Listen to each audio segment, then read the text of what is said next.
welcome to our business profile of Tea-rrific. I'm sitting with Louise Carruth, a former school teacher and now tea entrepreneur.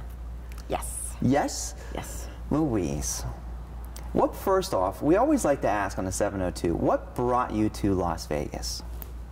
Well, I came here to teach school for a couple of more years, and I taught school for 1 year here and then decided it was time to retire. Now, that's a little bit of a play on words because you retired to maybe drink some tea, but now you're actually selling tea. So when did you become a tea drinker? After I retired, I substitute taught for a while and needed to do something, but I didn't really know what, and I was prepared to really do nothing. And I was introduced to loose tea by a friend of mine. Basically, I'm a coffee drinker, and like a lot of my customers, drank tea when I was sick, go to the market, tea bag thing, and then that was all I had. She introduced me to loose tea, and I watched her make it, and I tasted it, and fell in love with it.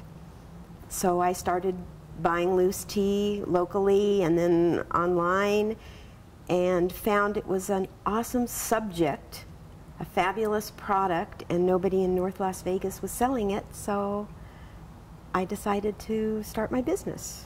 So where does the entrepreneurial gene come from to start a tea business? I have no idea. Just was something that I wanted to do, and it required a lot of research and a lot of study, and the best part of my business is when I get to teach people about tea and introduce them to loose tea.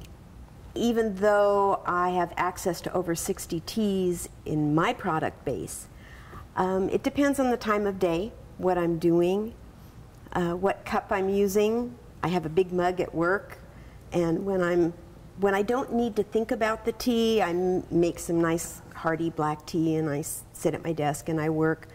When I get home in the afternoon, I have my go to the couch teas, I have my teacup, and that's when I drink my white tea, some oolongs. So I really don't have a favorite.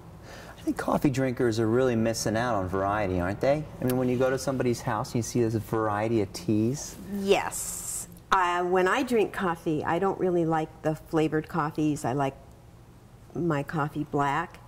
And really, since I started drinking tea, I've become a more discerning coffee drinker, but I only drink it in the morning now. And the rest of the day, I am definitely a tea drinker. How do you introduce people to tea, and not only tea, but loose tea? At my office, I hold tea tastings, where we either taste teas from around the world, or right now I'm in the middle of a series where we're tasting teas from each group. So one night we'll do black teas, one night we'll do green teas. Because people don't understand when they say, oh, well, I would just like black tea. Well, okay, black tea from India, black tea from China, in the Darjeeling area, the Nilgiri area. They don't understand that. But once we can taste a little of each, they start to understand that there are differences in the teas. So I hold tea tastings at the office. I will go into people's homes. They invite their friends and we'll do tea tastings there. I do tea talks around the city. Right now I'm doing tea talks in assisted living facilities, which is awesome because those people are so sweet and they love it. So tell stories and myths about teas.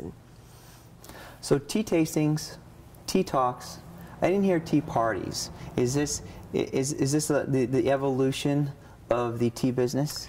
Not really. There are people here in the valley who do tea parties, and they do the afternoon teas with ladies all dressed up in the big hats and everything. Number one, I'm not equipped for that. And number two, I think that's not where my passion is. You can't take the school teacher out of me. So I want to teach people about tea. The more they know, the more they're going to appreciate the tea taste, the flavors, the aromas, the variety. Is there a reasoning as far as like the palette to do, let's say, like a green event versus a black tea event? I mean, could you mix them up? Could you do black and green in the same event? Well, that's what we did when we did the series of origins. We did teas from China, for example. Well, China produces black tea, pu'ers, green teas, some white teas. So in one tasting, you will taste all of those. And then I also do a tea tasting where it's kind of like a tea 101, where we taste a little bit of all different kinds of teas and tea stains. Now, when you're doing the tea tasting, I think it sounds to me like there's an educational curve, because a lot of people, when they think about loose tea, they think about a process. They think that, gosh, you know what, I just don't have time to make myself a loose tea.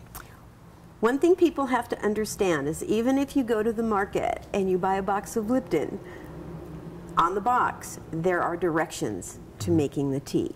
So really, loose tea is no different. If you have a saucepan with a cover at home, you have a little strainer and a timer and purified water, that's really all you need to make tea. You don't have to go and buy, you will go and buy teapots and infusers and that kind of thing, because as you get into it, you want to have, it's a whole ambiance of making tea, but you really don't need those things. You can throw the tea in the saucepan, strain it out when you make your tea, and drink it. So you can rush your tea, but if you take time with your tea, it can actually sort of change your day a little bit. It changes the pace, maybe your state of mind. Changes everything. You know, when I get stressed out at the office, and I go, you know what, I'm going to sit and have a cup of tea, boil my water, measure my tea, put it in my teapot, let it steep, and enjoy the process. By that time, I've relaxed, and by the time I'm drinking my tea, I can focus on the tea. If somebody wants to get in touch with you, they want to set up a tea tasting or even tea talk, how do they do that? They can call me at my office, area code 702-228-TEAS, 8327. They can email me at Tea-rrific teas, 2 R's, 1 F. So it's TEARRIFICTEAS.com. And they can go to my website, www.tea-rrific.com. Louise, yes. Thank you so much. And you know what? I think I'm looking forward to brewing some tea with you. I think that we're going to try and do that, right? Yeah. Very good. Thank you. You're welcome. Thank you. And thank you for joining us on the 702 Business Profile with Tea-rrific.